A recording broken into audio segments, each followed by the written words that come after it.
तरी न सन्न चासतु वयं न च कालजवः किमपि न तत्र शास्त्रमवकृत्य शयेत यदा जनिमसतस्तत्त्वमृतिमुतात्मनि ये च हृदां विपणमृतं स्मरन्तु परिसन्ति च आरोपितैः त्रिगुणमयः पुमानिति विदा यदबोधकृता वै न ततः परत्र स भवेदवबोधरसे।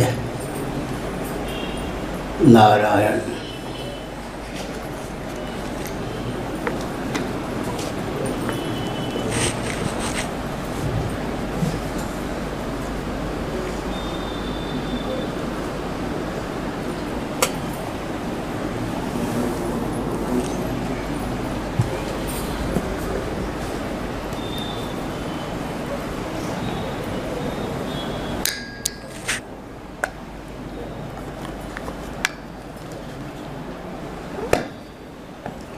श्री राम जय जय राम। श्री राम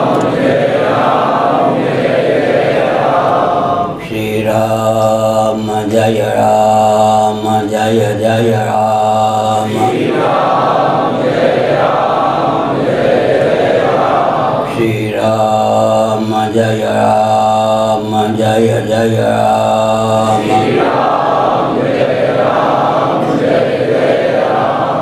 धर्म की अधर्म का प्राणियों में विश्व का गौ माता की गौ हत्या भारत सर्वभूत हृदय धर्म सम्राट श्री स्वामी करपात्री जी महाराज की श्री जगन्नाथ महाप्रभु की श्री बलभद्र महाप्रभु की भगवती सुभद्रा देवी की हर हर महादेव। गोविंद जय जय गोपाल जय जय गोविंद जय जय गोपाल जय जय राधा रमण हरि गोविंद जय जय राधा रमण हरि गोविंद जय जय श्री कृष्ण गोविंद हरे मुरारे श्री कृष्ण गोविंद हरे मुरारे हे नाथ नारायण वासुदेव हे नाथ नारायण वासुदेव गोविंद जय जय गोपाल जय जय गोविंद जय जय गोपाल जय जय राधा रमण हरि गोविंद जय जय राधा रमण हरि गोविंद जय जय हर हर महादेव। ठंडा पानी है क्या?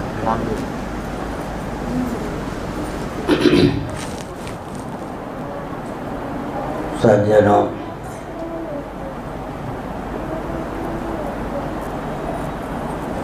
श्रीमद्भागवत में वेदस्तुति नामक अध्याय 10वें स्कंद में सन्निहित है।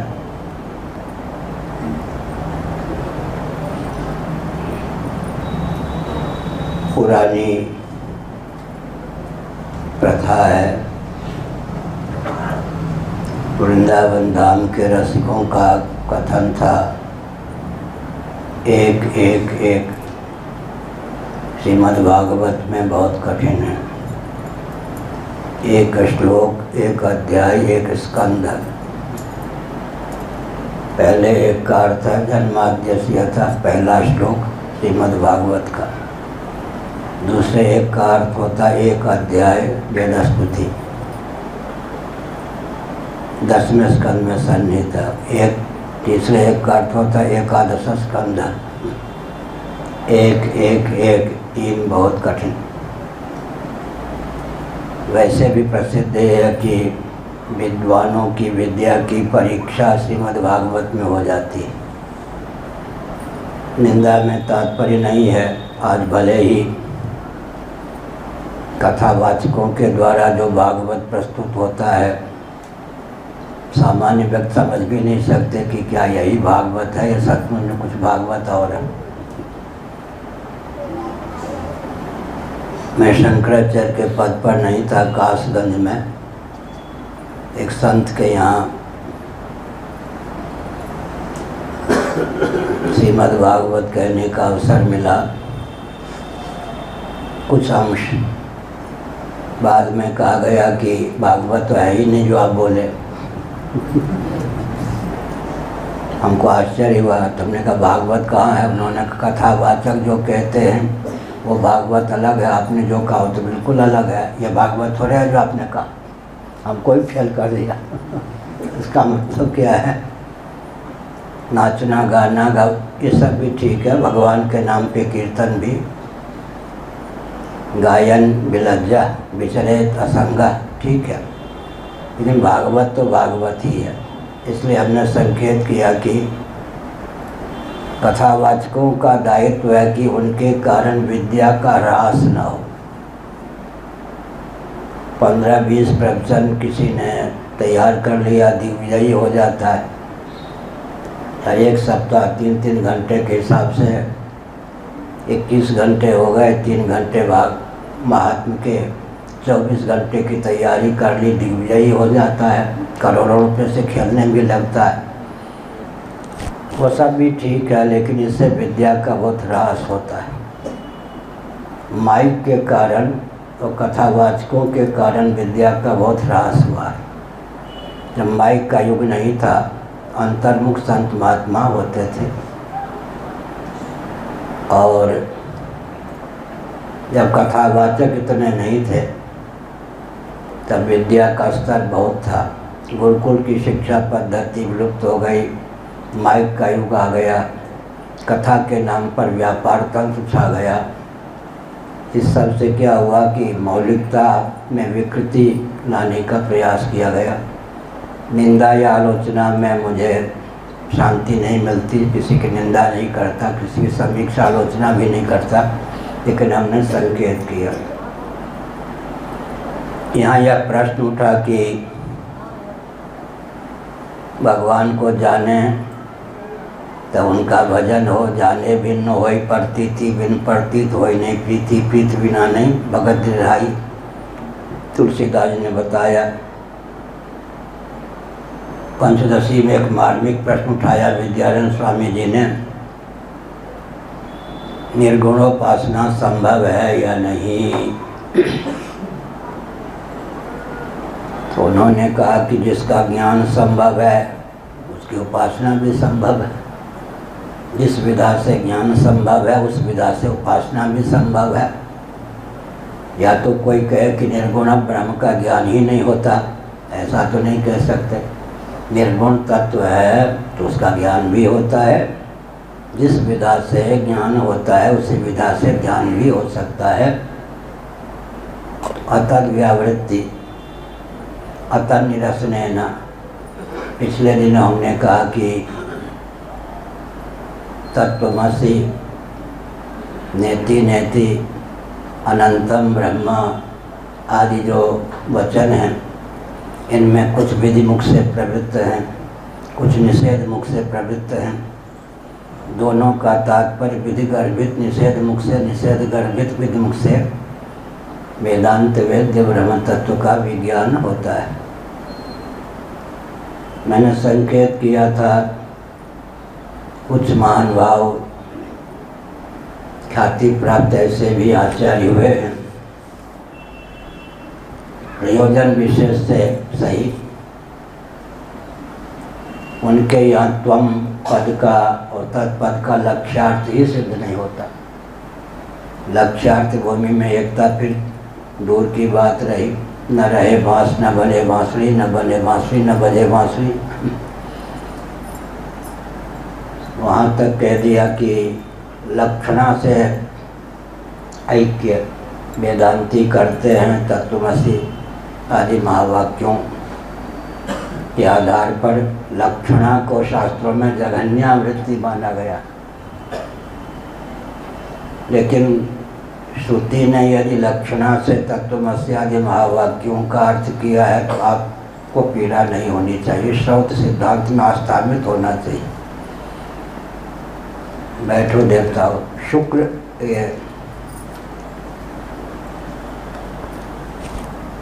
शुक्र रहस्योपनिषद में चारों महावाक्य का अर्थ प्राप्त है। श्रुति ने स्वयं चारों महावाक्यों का अर्थ किया है। वहाँ भागवत त्याग लक्षणा का ही आलम्बन लिया गया है। तो श्रौत सिद्धांत है, उस पर कटाक्ष करने से होता क्या है, जिनको उन श्रुतियों का ज्ञान है उनकी दृष्टि में फिर व्याचारी बहुत आस्था के पात्र नहीं रहते। इसीलिए श्रुति को विधिवत समझने की आवश्यकता है। यहाँ विषय यह चल रहा है कि भगवत तत्व का विज्ञान हो तो कैसे हो। हमने कहा था पूज्यपाद स्वामी वामदेव जी महाराज एक दिन विचित्र स्थिति में थे, बोल रहे थे। जब दांत थे तब चने नहीं, अब चने हैं तो दांत नहीं। दैवयोग से मैं पहुंच गया। उस समय भी वो बोलते जा रहे थे यही मुहावरा कहावत, जब दांत थे तब चने नहीं, अब चने हैं तो दांत नहीं। मैंने कहा कि आज क्या रट लगा रहे, इसका अंतर्निहित भाव क्या है। एक प्रकार से वे विह्वल हो गए, रुदन से करने लग गए। उन्होंने कहा कि जब संत थे, मार्गदर्शक थे, तब परख नहीं, अब परख है तो संत नहीं। हमारे पूज्य गुरुदेव का नाम लिया। जब उन महापुरुष की प्रकट लीला थी, प्रकट उनका दर्शन मार्गदर्शन सुलभ था, तब देश की दुर्दशा को लेकर कोई वेदना नहीं थी। वो कोई आदेश देते थे तो मैं पालन कर लेता था, लेकिन मन में सोचता था संतों को क्या लेना देना, दुनिया तो कुत्ते की डूम है, यही महात्मा लोग कहते थे प्राय। अब समझ में आता है कि संस्कृति ही लुप्त हो जाएगी, गुरुकुल की शिक्षा पद्धति विलुप्त हो जाएगी, तो हम भक्ति विरक्ति भगवत प्रबोध के मार्ग पर चल भी कैसे पाएंगे। इसीलिए उन्होंने कहा जब वो थे तब परख नहीं। अब भारत की दुर्दशा को देखकर रोता हूँ तो ऐसे कोई मार्गदर्शक नहीं। तो यही बात है, हमने एक संकेत किया। क्या संकेत किया? महाप्रलय की अवस्था में जीव जगत जगदीश्वर तीनों ही एकीभूत होकर ब्रह्म भावापन्न होकर सच्चिदानंद स्वरूप होकर शेष रहते हैं। वहाँ स्थिति तो सबकी एक रूपता को प्राप्त हो जाती है, लेकिन दृष्टि नहीं, भजन की सामग्री नहीं, न वहाँ कर्मेंद्रियों की गति है, न ज्ञानेंद्रियों की गति है, न अंतःकरण की गति है, न प्राण की गति। सुसुप्ति में कर्मेंद्रियाँ सो जाती हैं, ज्ञानेंद्रियाँ सो जाती हैं, सुसुप्ति तभी कहते हैं। अंतःकरण भी सुप्त हो जाता है, प्राण जागरूक रहता है, लेकिन प्राणस्पंदन का बोध भी संभव नहीं है उस समय। अहमिच प्रसुप्ते श्रीमद्भागवत एकादश स्कंध है। हम जब निद्रा की ओर मन को ले जाते हैं तो एक वाक्य बोलते हैं, प्राज्ञेश्वर मिलन का समय आ गया। प्राज्ञेश्वर मिलन का समय आ गया। प्राज्ञ की ईश्वर रूपता का नाम ही निद्रा है, गाढ़ी नींद है। तो महाप्रलय में तो देहेंद्रीय प्राणांतकरण की गति ही नहीं है। उस दशा में भजन की कोई सामग्री नहीं है। भजनीय तत्व से एकीभूत होकर विद्यमान रहने पर, स्थिति की पराकाष्ठा होने पर भी भजन का साधन नहीं है। देहेंद्रीय प्राणांतकरण से युक्त जीवन प्राप्त नहीं है। इस समय देहेंद्रीय प्राणांतकरण से युक्त जीवन प्राप्त है तो गोरख धंधा से फुर्सत नहीं। कल मैंने गीता के 5वें अध्याय की ओर संकेत किया। भाव और भगवान दोनों के वर्ण के फल का वर्णन किया गया है। यही संस्पर्शजा भोगा दुख यो नएवते आद्यंतवंतः कौन्तेय न ते सुरमते बुधा। ये भी कहा। और अगर यही वितर्जिता सर्वो ये साम साम्य स्थितम मना निर्दोषम समम ब्रह्म तस्मात् ब्रह्मणि ते स्थिता, भव का फल दिया अक्षय दुख, भगवान में मनोवृत्ति के रमाने का फल दिया शांति अक्षय सुख। तो इसका अर्थ क्या है? इस समय भजन की सामग्री तो है, लेकिन जो भगवत तत्व है वह तो कारण है और कारणातीत भी है। कई बार मैंने उदाहरण दिया, कल भी परसों भी, जल तरंग अपने उद्गम स्थान जल का पता लगाने चले तो विलय के अलावा कोई और मार्ग नहीं है। नान्य पंथा विद्यते नाया, बिंदु सिंधु के था पता गहराई का पता लगाने चले तो विलय के अलावा कोई मार्ग नहीं है। भगवान का था पता लगाने चलेंगे तो हमारा था पता ही शांत, हम तो भगवत रूप होकर शेष रह जाएंगे। भजन की सामग्री है इस समय, लेकिन बात क्या है? निरालंब मन हितोद्धावे यतो वाचो निवर्तन्ते अप्राप्य मनसा सह। ऐसी स्थिति में भगवत तत्व का डटकर भजन करना चाहिए। अब भगवत तत्व का भजन करना चाहिए तो जाने भिन्न हो ही पड़ती थी। यहाँ पर अभिप्राय श्रुति का यह है, स्वयं श्रुतियाँ यशोगान कर रही हैं। आदिदैविक धरातल पर श्रुतियों का यह कथन है। त्रिपाद विभूति महानारायणोपनिषद के अनुसार पृथ्वी के भी अधिदैव हैं, जल के भी अधिदैव हैं, अग्नि के भी अधिदैव हैं, वायु के भी अधिदैव हैं, आकाश के भी अधिदैव हैं। हमारे पास जो इंद्रियां हैं उनके भी अधिदैव हैं, अंतःकरण का भी अधिदैव है, प्राणों के भी अधिदैव हैं। जगत जो है चिदाश्रित है, चिद्विलास है, चिन्मय है, चिद्विवर्त है, चिन्मात्र है। इसलिए यहाँ तो अधिदैव की दृष्टि से सब चेतन ही चेतन है। बड़ी बहन चाची की याद आ गई कि हम लोगों को ग्रंथ छुओ तो यूँ प्रणाम करो, सिखाया गया। उठो तो धरती को प्रणाम करो, बहुत ऊंची बात। पाटी पर लिखो तो पाटी को प्रणाम करो, मिटा दो अक्षरों को तो प्रणाम करो। अधिदैव की निष्ठा माताओं ने इतनी बढ़ दी कि आज उससे हम लाभ उठा रहे हैं। हमारी दृष्टि में कोई वस्तु जड़ नहीं है, जड़ दृष्टि मेरी बनती ही नहीं। जड़ दृष्टि मेरी कभी बनती ही नहीं है। तो हमने क्या संकेत किया? बचपन की जो शिक्षा होती है वो बहुत उपकार करने वाली होती है। बचपन में कोई आदत बिगड़ जाए तो वृद्धावस्था तक व्यक्ति को पछताना पड़ता है। बहुत परिश्रम करके भी उसके संस्कार पर पानी फेरने में व्यक्ति समर्थ होता है। इसलिए माता पिता का दायित्व है कि जगत की चिन्मयता को बच्चों को समझाने की अपेक्षा पाटी को प्रणाम करो, देवी देवता को प्रणाम करो, देवी देवता को शिखर का दर्शन हो जाए, जहाँ भगवान की अर्चा मूर्ति प्रतिष्ठित है, शिखर को प्रणाम करो, झुको। यहाँ तक कि शास्त्रों में लिखा गया है भगवान को निवेदित करने के लिए तुलसी दल चाहिए, तुलसी की पहले प्रार्थना करो। बिलपत्र चाहिए तो बिलपत्र की पहले प्रार्थना करो कि आपका सदुपयोग हम करने जा रहे हैं, दुरुपयोग नहीं। आजकल हम एक वाक्य बोला करते हैं, जिस वस्तु और व्यक्ति के जन्म का जो प्रयोजन है उस प्रयोजन की सिद्धि के लिए उस वस्तु और व्यक्ति का उपयोग निहित है, अनुचित नहीं। किसी ने वाम मार्ग की दृष्टि से गोष्ठी में पूछ दिया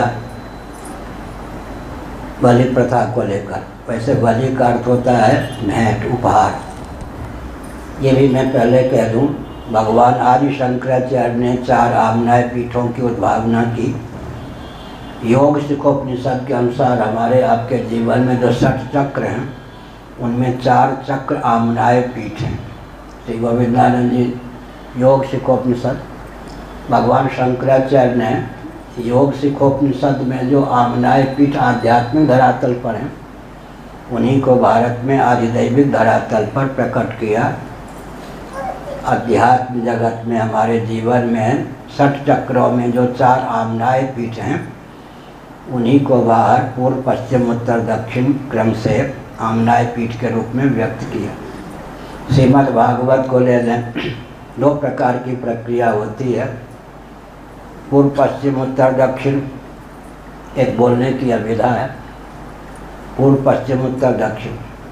और अगर दक्षिण विधा से परिक्रमा करें, दक्षिणावर्त परिक्रमा करें, पूर्व दक्षिण पश्चिम उत्तर दोनों विधा से वेद की अभिव्यक्ति का वर्णन उपनिषदों में है। ब्रह्मा जी के पूर्व मुख से ऋग्वेद की, पश्चिम मुख से यजुर्वेद की, उत्तर मुख से सामवेद की, दक्षिण मुख से अथर्ववेद की अभिव्यक्ति हुई। एक प्रथा यह है। लेकिन शंकराचार्य ने जिस प्रथा को उद्भाषित किया वो यह है दक्षिणावर्त परिक्रमा। ब्रह्मा जी चतुर्मुख है, जब हम दक्षिणावर्त परिक्रमा करते हैं तो पूर्व से दक्षिण, दक्षिण से पश्चिम, पश्चिम से उत्तर। ब्रह्मा जी के पूर्व मुख से ऋग्वेद की, दोनों स्थितियों में गोवर्धन मठ पूरी पीठ ऋग्वेद से संबद्ध है। और दक्षिण में यजुर्वेद से संबद्ध श्रृंगेरी मठ की प्रतिष्ठा की, पश्चिम में द्वारकापुरी में सामवेद से संबद्ध, और ज्योतिर्मठ में बद्रीनाथ क्षेत्र में अथर्ववेद से संबद्ध। तो हमने संकेत किया इन्हीं से संबद्ध 4 महावाक्य भी हैं, इसलिए दक्षिणावर्त परिक्रमा का बहुत महत्व है।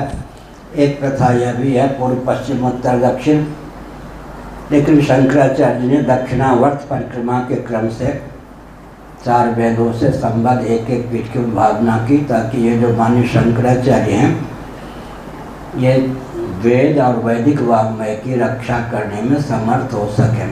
इस संबंध में मैं एक वाक्य बोलता हूँ, हम हों या आप, नियम तो नियम है। क्या है? नियम तो नियम है। जब कोई व्यक्ति पद सुलभ दायित्व का पालन न करके पद का केवल उपभोक्ता बन जाता है तो ह्रास होता है। नियम सर्वत्र है।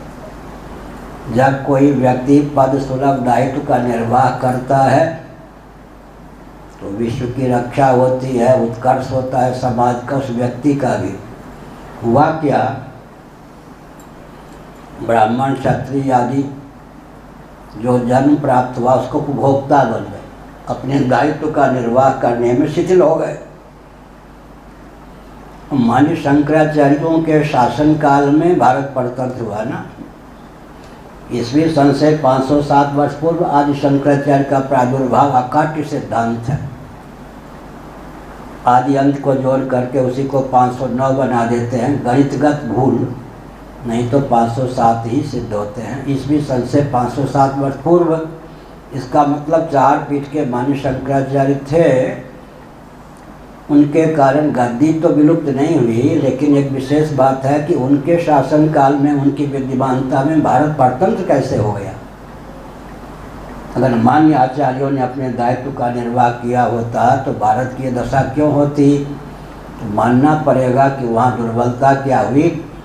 सबके सब सदाचारी थे, विद्वान थे, इसमें कोई संदेह नहीं, लेकिन पद के उपभोक्ता बन गए। जब कोई व्यक्ति पद सुलभ दायित्व का निर्वाह न करके पद का उपभोक्ता बन जाता है तब अपकर्ष होता है। कोई किसी भी क्षेत्र में पद सुलभ दायित्व का निर्वाह न करके पद का उपभोक्ता बन जाएगा तो फिर क्या होगा, पतन होगा। तो हमने संकेत किया था, एक विचित्र पहली है, इस समय भजन की सारी सामग्री है, कर्मेंद्रियाँ भी हैं, ज्ञानेंद्रियाँ भी हैं, अंतःकरण भी है। कई बार हमने बताया इस सत्र में कि हमारा आपका जो स्थूल शरीर है, भगवत कृपा से मानव शरीर की अपूर्वता दार्शनिक वैज्ञानिक व्यावहारिक धरातल पर भी चरितार्थ। इसके बाह्य भाग में पंच कर्मेंद्रियों को, पंच ज्ञानेंद्रियों को व्यक्त करने के संस्थान हैं। अभ्यंतर भाग में पंच प्राणों को अंतःकरण चतुष्टय या अंतःकरण पंचक को व्यक्त करने के संस्थान। पैंगलोपनिषद में गणित की विधा से जब कर्मेंद्रियाँ 5 हैं, ज्ञानेंद्रियाँ 5 हैं, प्राण 5 हैं, तो अंतःकरण ने क्या बिगाड़ा कि वो 4 ही अंतःकरण पंचक, जैसे एक जल 4 तरंगमाला के रूप में उद्भुत हो, 5वीं संख्या उस जल को लेकर ही पूर्ण होती है, तो अंतःकरण को लेकर ही 5वीं संख्या की पूर्ति हो जाती है। उसी का दूसरा नाम है ज्ञातृत्व। मन बुद्धि चित्त अहंकार 4 तरंगे हैं, उन तरंगों को साधने वाला स्वयं अंतःकरण 5वां है। हमने संकेत किया इस समय कर्मेंद्रियाँ भी हैं, ज्ञानेंद्रियाँ भी हैं, प्राण भी हैं, अंतःकरण भी, लेकिन भवाटवी में भटकने, भवसिंध में गोता लगाने का इतना प्रबल संस्कार है कि भजन नहीं बनता। पिछले दिनों मैंने बताया विशुद्धाद्वैत के आचार्य श्री वल्लभाचार्य, वैसे श्री वल्लभाचार्य जी का जो सिद्धांत है पहले से ही कश्मीरी वेदांतियों ने जो तथ्य उद्भाषित किया, जो के त्यों वही, उधर शिव तत्व चलता है, यहाँ नाम लेने पुरुषोत्तम तत्व चलता है। दर्शन तो पहले से ही शैव, कश्मीरी वेदांतियों ने, अभिनव गुप्तपाद इत्यादि महानुभावों ने जो सिद्धांत ज्ञापित किया, विशुद्धाद्वैत में वही जो के त्यों है, केवल शिव के स्थान पर पुरुषोत्तम शब्द का प्रयोग कर दिया गया। विशुद्धाद्वैत के पक्षधर होने पर भी श्री वल्लभाचार्य का यह वचन मैंने कई बार अभी उद्धृत किया है कई जगह, जीवा स्वभाव तो दुष्टा, ये जीव स्वभाव से दुष्ट हैं, सब प्रकार के पापड़ बेलते हैं, भगवान का भजन नहीं करते। कम से कम पुरानी भाषा में ब्राह्मणों को 1.25 रुपये दक्षिणा देते थे ना, तो अपने ऊपर कृपा करके 1.25 घंटे भजन का बल तो होना चाहिए ना। क्या एक यहाँ कुआं था, पंजाब के कोई सज्जन आए, उनका बेटा भी था, तो बाल्टी से रस्सी के सारे पानी भरने लगे। उनको अभ्यास नहीं था, रस्सी से तो बाल्टी कुएं में, बेटे ने ताना कर दिया, दमखम है नहीं पानी भरने चले। बेचारे छोटा सा बच्चा था, यहीं की बात है, कुआं को अभी दूसरे ढंग से कर दिया गया, दमखम है नहीं अब पानी भरने चले। बेचारे छोटे बच्चे ने ताना कर दिया अपने बात, बेचारे लज्जित हो गए। तो हमने क्या संकेत किया? हमने यह संकेत किया कि विचित्र पहली है, इस समय अगर हम भगवान का था पता लगाने चले हैं तो हम रहेंगे क्या? लापता हो जाएंगे। कर्मेंद्रियाँ डूब जाएंगी, ज्ञानेंद्रियाँ डूब जाएंगी, अंतःकरण डूब जाएगा, प्राण डूब जाएंगे। तो कोई भी कार्य अपने कारण का था पता लगाने चले तो कारण भावापत्ति होगी। इसलिए आपको जानने का अधिक प्रयास क्या करें, जितना जान चुके हैं अब डटकर भगवान का भजन करें। भगवान के बारे में मैंने कई बार कहा, जिनका भगवान जगत बनाता ही है, जगत बनता नहीं, उनके भगवान तो सगुण निराकार ही हो सकते हैं, या उनका ईश्वर सगुण निराकार ही हो सकता है। हमारे ऊपर भगवान की बहुत कृपा है कि हम लोग गुरु परंपरा से भगवान को जगत बनाने वाला, जगत बनने वाला दोनों समझते हैं। इसलिए हमारे भगवान ही अवतार ले सकते हैं साक्षात, अन्यों का ईश्वर साक्षात अवतार नहीं ले सकता। तो जगत का अभिन्न निमित्तोपादान कारण, मेकर और मैटर दोनों ही भगवान को मानते हैं, उन्हीं का भगवान साक्षात अवतार ले सकता है। मुरली वादन और क्या बाइबल कुरान की सीमा का जो ईश्वर निंदा नहीं करता, उनके मत का जो के तो मुरली बजा सकते क्या? त्रिभंगी मूर्ति नृत्य कर सकते क्या? हमारे भगवान सगुण साकार भी हैं, सगुण निराकार भी हैं, निर्गुण निराकार भी हैं। तीनों रूपों में भगवान भजनीय हैं। औपाधिक धरातल पर सगुण निराकार, सगुण साकार, स्वतः निरुपाधिक धरातल पर निर्गुण निराकार। तो इसका अर्थ है कि पहले सगुण साकार भगवान का आलम्बन लेकर डट के उपासना करनी चाहिए। कई बार मैंने कहा, भरी लोचन बिलोक विदेशा तब सुनियो निर्गुण उपदेशा। सगुण साकार की उपासना पूर्व जन्मों में पूर्ण हो चुकी हो, स्वाभाविक रूप से चित्त सगुण निराकार की ओर समाकृष्ट होगा। कदाचित पूर्व जन्मों में ही सगुण निराकार की उपासना परिपुष्ट हो चुकी हो तो निर्गुण निराकार के पर चित्त समाकृष्ट होगा। अंत में कल मैंने एक संकेत किया था, श्री आनंद वृंदावन में संकेत छोड़ दिया था। छोड़ क्यों दिया था? कोई पकड़ने वाला प्रश्न कर सकता है अवसर देने के लिए, आपने ये विषय उठाया, छोड़ क्यों दिया? पर किसी ने पूछा नहीं, हम मुस्कुराए मन ही मन। हमने क्या संकेत किया? हमने यह संकेत किया कि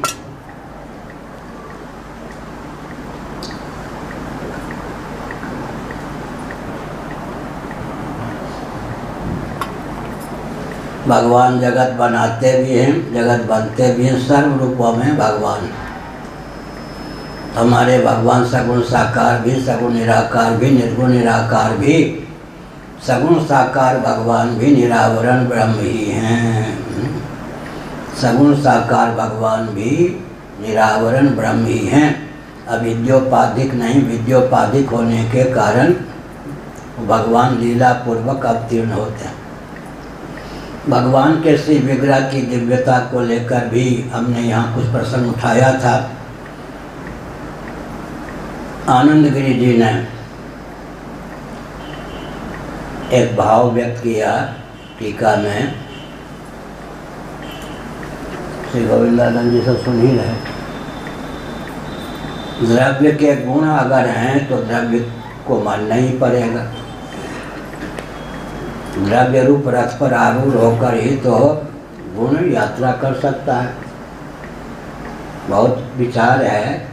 एक दिन मैंने दृष्टांत भी दिया था, किसी वाटिका में पुष्प विकसित है, उसमें दिव्य पराग मकरंद हैं। वायु के योग से सुगंध की प्राप्ति हमको हो गई नासिका के माध्यम से, तो गुण यहाँ तक आ गए बिना द्रव्य के। क्या गुण तो द्रव्याश्रित होते हैं ना, तो सूक्ष्म रूप से पुष्प भी आया हमारे पास। गुण होता है द्रव्य रूप रथ पर आरूढ़ होकर ही कहीं जा सकता है। उतने अंशों में पुष्प का अंश हमारे पास आ गया। केवल गंध ही नहीं, गंधाश्रय पुष्प का कुछ अंश हमारे पास आ गया। तो हमने एक संकेत किया। क्या संकेत किया? भगवान का भजन कम से कम 1.25 घंटे नित्य करें डट कर। केवल बात बनाने से कुछ होता नहीं। 1.25 घंटे भगवान का के भजन का बल नहीं है तो किसी भी क्षेत्र में सफल नहीं हो सकता। 1.25 घंटे मैंने कहा, पूज्य गुरुदेव धर्म सम्राट स्वामी कृपाती जी महाराज ने लगभग यही समय रहा होगा, काशी में उनको पूछ दिया। वे थे और मैं उनके चरणों के पास कुछ दूरी पर बैठा था। क्यों हो ऐसा पूछा? ये जो मुसलमान हैं 5 बार नमाज क्यों पढ़ते हैं बताओ? मैंने कहा मैं क्या जानूं, आप बता दीजिए। मुस्कुराए। उन्होंने कहा हमारे तुम्हारे पूर्वजों से इनके पूर्वजों को 5 बार भजन करने की प्रेरणा हुई होगी, मिली होगी। किसी भी सनातनी वैदिक आर्य हिंदू को 24 घंटे में 5 बार भजन अवश्य करना चाहिए। सूर्योदय के पूर्व उठकर ब्राह्म मुहूर्त में 1 बार, फिर स्नान के बाद 1 बार, फिर मध्याह्न काल में 1 बार, फिर संध्या की वेला में 1 बार, फिर शयन के पूर्व 1 बार। 5 बार हो गए। अब मैं वैज्ञानिक धरातल को उदाहरण देता हूँ। एक व्यक्ति भरपेट भोजन कर लेता है 15, 20, 25 मिनटों में। कल्पना कीजिए आधा घंटे में। कम से कम 1 बार का किया हुआ भोजन 5 घंटे तक तो प्रज्ञा शक्ति प्राण शक्ति को प्रफुल्लित परिपुष्ट करने में समर्थ होता है या नहीं? बच्चों की तो कहावत है, हाथ सूखा तो बच्चा भूखा। लोग समझते हैं बच्चों पर कम खर्चा होता, भोजन पे बहुत खाते हैं। बच्चों की कहावत है, हाथ सूखा तो बच्चा भूखा। क्यों? हाथ सूखा तो बच्चा भूखा। लेकिन हम संकेत करते हैं कि 1 बार का किया हुआ भोजन 5-6 घंटे तक प्रज्ञा शक्ति प्राण शक्ति को परिपुष्ट करने में समर्थ। हम लोगों की आदत है 2 बजे से पहले कुछ पाते नहीं, मुझे कई बार विष दिया गया, इसलिए पानी तो पीना पड़ता है। वैसे 2 बजे से पहले यात्रा आदि हो तो कहीं स्नान करके पहले फिर चलते अलग बात है, तो भी 2 बजे से पहले पानी का अभ्यास नहीं। हमने संकेत किया, एक बार का किया हुआ जो भोजन है 4-5 घंटे तक प्रज्ञा शक्ति प्राण शक्ति को परिपुष्ट बनाए रखने में समर्थ है। एक बार 15-20 मिनटों तक आसन पर बैठकर भगवान का भजन कर लेंगे, भजनानंद में 5-6 घंटे तक कम से कम मन निमग्न रहेगा। उससे लाभ क्या होगा? काम का वेग नहीं, क्रोध का वेग नहीं, लोभ का वेग नहीं, लड़ाई झगड़ा इत्यादि में मनोवृत्ति नहीं, मन शांत रहेगा। अपना जीवन अपने लिए औरों के लिए भी क्या होगा? सुखप्रद होगा। भजन का बल होना चाहिए। कल मैंने यहाँ प्रवचन छोड़ा था, अभ्यासाद् रमते यत्र। अभ्यास करते करते भजन की रति जब तक न हो तब तक प्रबल अभ्यास की अपेक्षा है। अभ्यास का पर्यवसान रति में। अभ्यासाद् रमते यत्र दुखांतम च निगच्छति, गीता का 18वां अध्याय। अभ्यास करते करते भजन का चस्का लग जाए ना, तो मन स्वयं क्या करता है? भजन का समय हो गया, जीव को मानो मन ही जगाता है। भजन का चस्का लग जाए। भजन का चस्का जब तक नहीं लगता तब तक इससे लाभ क्या होगा? प्रज्ञा शक्ति प्राण शक्ति परिपुष्ट रहेगी, विषयों की किंकरता जीवन में नहीं पड़ेगी। आज हमने छोड़ा था या कल छोड़ा था वक्तव्य को कि लोग कहते हैं वैराग्य होगा तो घाटा होगा। बहुत बड़ी भूल है। इतनी बात समझ में नहीं आई होगी पूरी। सब सुनिए, जिसमें राग होता है उसके हम किंकर होते हैं, अधीन होते हैं या नहीं? राग जो है अधीनता का ख्यापक। जिसके प्रति राग होगा उसकी किंकरता दास्ताधीनता प्राप्त होगी। जिसके प्रति हम विरक्त होंगे उसके अधिपत्य होंगे। तो वैराग्य घाटे की चीज़ है क्या? कल हमने प्रवचन कहाँ छोड़ा था? आज देवराज इंद्र के पद पर जो प्रतिष्ठित हैं वो कौन है जी? मर्त्यलोक में, बृहद भारत में, मानसिक याग में, अधिकृत कुल में उनका जन्म हुआ। इसी ढंग से आजकल बोलना चाहिए। उसको नहीं दिया अधिकार करने, कोई बवाले नहीं। मर्त्यलोक में, बृहद भारत में, सत्कुल में, मानसिक याग में, अधिकृत कुल में जन्म हुआ। अब कौन पकड़ेगा? कौन मुकदमा करेगा सुप्रीम कोर्ट तक? आजकल बोलने का प्रशिक्षण होना चाहिए, नहीं तो बस जेल जाते रहो। डरपोक न रह करके भी बोलने का प्रशिक्षण भी आजकल होना चाहिए, नहीं तो बस हाँ। तो हमने क्या संकेत किया? मर्त्यलोक में, बृहद भारत में, सत्कुल में और मानसिक याग में अधिकृत थे। उनके मन को वेदादि शास्त्र के सुनने के बाद इंद्र पद के नीचे के पद ने आकृष्ट नहीं किया। इंद्र पद के नीचे के वैभव ने आकृष्ट नहीं किया। उसी के प्रभाव से उन्होंने देवराज इंद्र को प्राप्त कराने वाला याग किया। उपनिषदों में किस प्रकार के कर्मकांड से, उपासना कांड से इंद्र पद की, ब्रह्मा आदि के पद की प्राप्ति होती है, सब चित्रण दिया गया है। हमने एक संकेत किया। लेकिन जो आज ब्रह्मा जी के पद पर हैं, बृहदारण्यक का भी हमने नाम लिया था। आज जो ब्रह्मा जी के पद पर हैं उनकी प्रज्ञा शक्ति कितनी दिव्य थी। मर्त्यलोक में, बृहद भारत में, सत्कुल में, दिक् की सीमा में, दिगंत में नहीं। दिक् की सीमा में, दिगंत में नहीं। दिगंत माने आर्योचित आचार विचार जहाँ परंपरा से ना हो उसी का नाम दिगंत। जो आर्य भूमि ना हो, अनार्य भूमि का नाम है दिगंत, आर्य भूमि का नाम है दिक्। दिक् की सीमा में रहकर उन्होंने ब्रह्मा के पद को प्राप्त करने के लिए उपासना और अहंग्रह उपासना सहित कर्मकांड उपासना कांड का आलम्बन लिया। अहंग्रह उपासना उनकी परिपुष्ट हो गई। यह भी लिखा हुआ है। 50 व्यक्ति मान लो ब्रह्मा पद प्राप्त करने के लिए तैयार हुए, उम्मीदवार जिसको कहते हैं। 50 ने ब्रह्मा जी के पद दिलाने वाला कर्म का आलम्बन लिया, ब्रह्मा जी के पद को दिलाने वाले उपासना का आलम्बन लिया। 50 व्यक्ति को ब्रह्मा नहीं बनाया जाएगा। चक्रवर्ती जी 50 होंगे, ब्रह्मा है एक। उसमें फिर जिसकी उपासना परिपुष्टतम होगी, बृहदारण्यकोपनिषद के भाष्य में शंकराचार्य ने लिखा, जिसकी उपासना परिपुष्टतम होगी, वहाँ घूस आदि की घट नहीं है, उसी को अवसर मिलेगा ब्रह्मा जी होने का। बाकी को कहा जाएगा कि अगले कल्प तक प्रतीक्षा कीजिए और अपनी उपासना को परिपुष्ट कीजिए।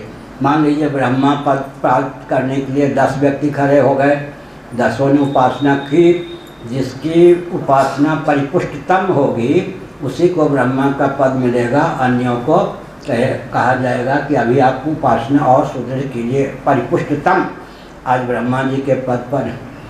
लेकिन जीवन मुक्त कौन होते हैं? जिनके जीवन को, जिनके मन को ब्रह्मा जी का वैभव भी समाकृष्ट न कर सके। अब एक केले और अमरूद पर ही झगड़ पर है तो बच्चों की कहानी हो गई या ब्रह्मलोक के। यहाँ तो ब्रह्मलोक के वैभव से भी जिनको वैभव का मतलब क्या हुआ? बच्चों का वैराग्य कोई वैराग्य नहीं होता, कीमती वस्तु को भी कुछ नहीं गिनते और चकमक खिलौने को भी गिनते हैं। महात्म्य का ज्ञान हो, व्यक्ति वस्तु के स्वरूप का, स्वभाव का, प्रभाव का ज्ञान हो, फिर भी चित्त समाकृष्ट ना हो, यह है ना। बच्चों का तो मन इधर उधर लग जाता है, दिव्य वस्तु को छोड़ देंगे, दिव्य को ले लेंगे, खिलौना को ले लेंगे, वो नहीं। महात्म्य का ज्ञान हो, फिर भी जिसको ब्रह्मा जी का पद भी समाकृष्ट न कर सके, वो शंकराचार्य की गद्दी आदि पर बैठकर उन्होंने ही दायित्व का विधिवत निर्वाह किया जो जीवन मुक्त होते थे। श्रोत्री ब्रह्मनिष्ठ दोनों होते थे, उन्होंने पद का ठीक ढंग से निर्वाह किया। नहीं तो कम से कम श्रोत्री, सदाचार संपन्न श्रोत्री तो सभी होते थे।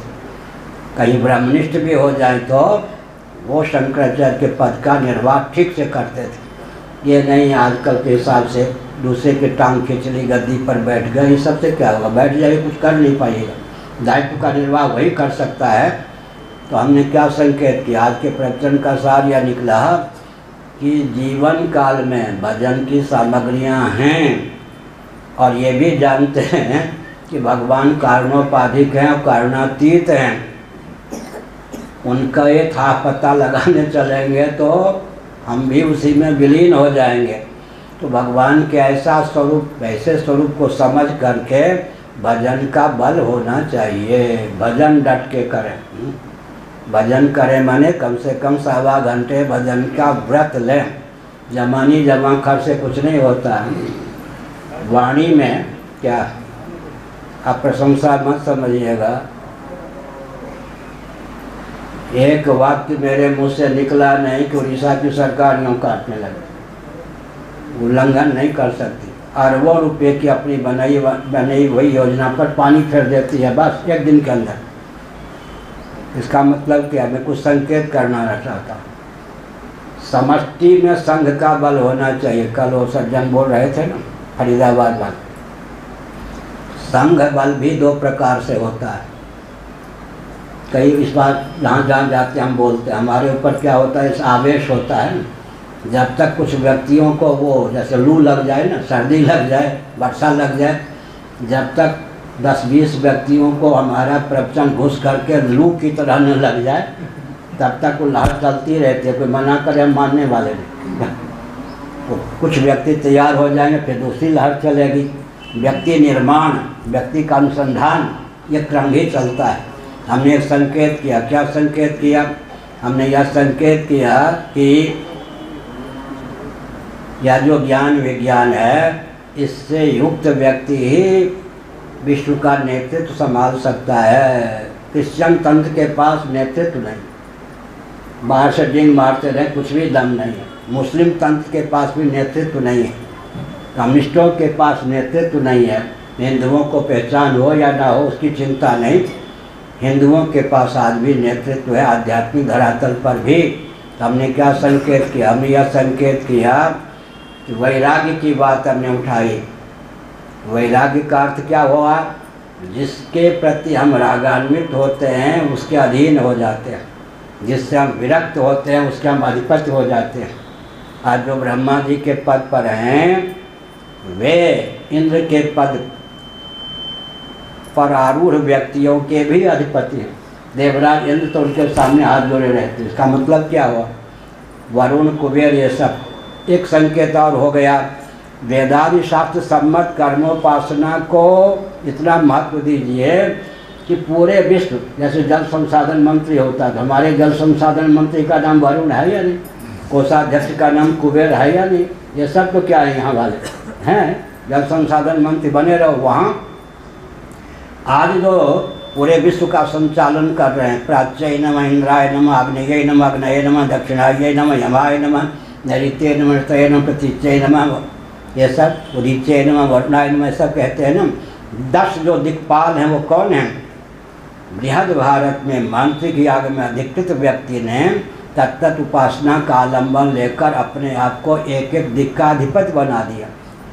किसी ने अपने आप को देवराज इंद्र बना दिया, किसी ने अपने आप को ब्रह्मा बना दिया, और जो सबसे विरक्त हो गया वो सबका नियामक होकर के मर्त्यलोक में ही जीवन मुक्त हो गया। इसलिए विषय करण सुर जीव समेता आत्मबम एटम बम की क्षमता है इसमें। पढ़ लिया छोड़ दिया, हमने एक बताया था ना, ये अभय सर्राफ जी ने हमको बताया, देवघर बैद्यनाथ धाम वालों ने। विदेशी व्यक्ति रामचरितमानस पर आए अनुसंधान करने, भारतीयों ने थीसिस जिसको कहते हैं झटपट करके दे दिया, उसका थीसिस पूरा ही नहीं हुआ, लोग प्रबंध ग्रंथ। किसी ने कहा इतना समय लक्ष्मण रेखा की दार्शनिकता क्या है, वैज्ञानिकता क्या है, व्यावहारिकता क्या है, यहाँ टक गया ना मेरा। वो लोग अनुसंधान वाले होते क्या, नहीं तो बस 15 दिन में पंचदशी पूरी हो गई, उससे होगा क्या? उससे क्या होगा? हमने संकेत किया, क्या संकेत किया?